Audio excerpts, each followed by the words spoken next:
Welcome to our reporting season investor spotlight, your shortcut to the results that matter. I'm Andrew Gagan. Well, REA Group, its shareholders will receive a fully franked final dividend of $1.38, up 35% from last year. That takes total dividend payments for the year to $2.48, fully franked, more than 30% gain from FY24. Net profit rose 23%, while revenue was up 15% to $1.67 billion.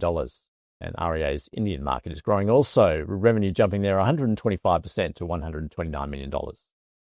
In Australia, outgoing Group Chief Executive Owen Wilson says buyer activity increased over the period, while the first interest rate cuts in 4 years have accelerated inquiries at REA. Further growth is expected in FY26, with expectations of further rate cuts supportive of buyer demand and selling conditions. It will appoint a new chief executive in September. Here's James Garish from Shaw & Partners and Market Matters. Clearly a good result. I think, in terms of FY25, they were pretty much in line with expectations, but the key takeaway for mine was just commentary around volumes going into so far this year.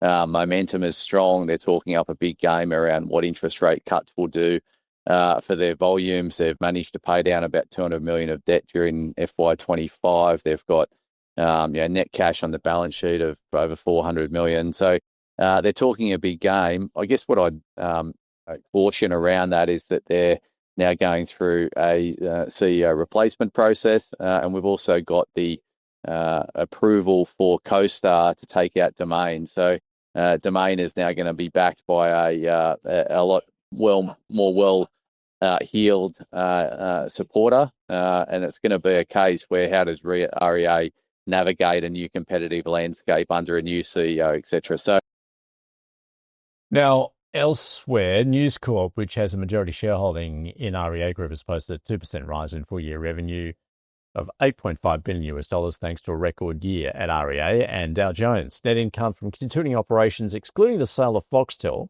rose 71% to $648 million. Earnings are up 14% to $1.42 billion. Revenue at News Corp Australia fell 4%, mainly due to lower print advertising. And News will pay a semi-annual cash dividend of 10 US cents a share and will spend an additional $1 billion on a share buyback. Pinnacle Investment Management has posted a 49% increase in full-year profit to $1.34 million. Total funds under management rose 15% to just over $179 billion. Pinnacle will distribute a final dividend per share of 27 cents, franked at 88%, taking total dividends for the financial year to 60 cents, franked at 79%. You have worked hard to make our business resilient and very diversified, and therefore able to get through, say, market downturns. There's no question that given the tariffs and so on, as you mentioned, it's not impossible there could be a recession in the US.